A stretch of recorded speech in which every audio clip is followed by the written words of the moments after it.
কারো শখের গাড়ি দরকার, কারো শখের নারী দরকার, আর আমার দরকার অর্থ। কারণ দুনিয়া টাকার গোলাম।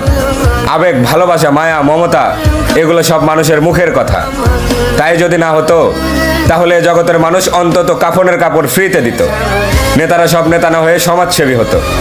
পরিশেষে শীতের দিনে বস্ত্র বিতরণে এতটাই সাড়া ফেলতো না যে গরিবের ঘরে বস্ত্র রাখার জায়গা থাকতো না। এ সকল কিছুই হয় না কারণ মানুষ টাকা ভালোবাসে। যার কাছে যত বেশি সে তত বেশি খুশি। তাই আমিও সুস্থ মস্তিষ্কে ভেবে দেখলাম, জনাব, এ ভদ্র সমাজ যাদের গোলামি করে তারা সবাই যখন টাকাওয়ালা, তখন আমি কেন বোকার মতো শুকতারার প্রেমে পড়ে সূর্যের গোলামি করব। বন্ধুত্ব যদি করতে হয় ওই আকাশের সাথে করব। আকাশ যেমন নিয়ন্ত্রণ করে সূর্যের মতো হাজারো তারার গতিপথ, ঠিক তেমনই টাকা নিয়ন্ত্রণ করে স্বার্থপর পৃথিবীর অনিশ্চিত ভবিষ্যৎ। তাই আমার আজ ওই টাকাই লাগবে। এতে যদি পৃথিবীর সর্বশ্রেষ্ঠ মির্জাফর হতে হয়, আজ আমি সেটাই হতে চাই।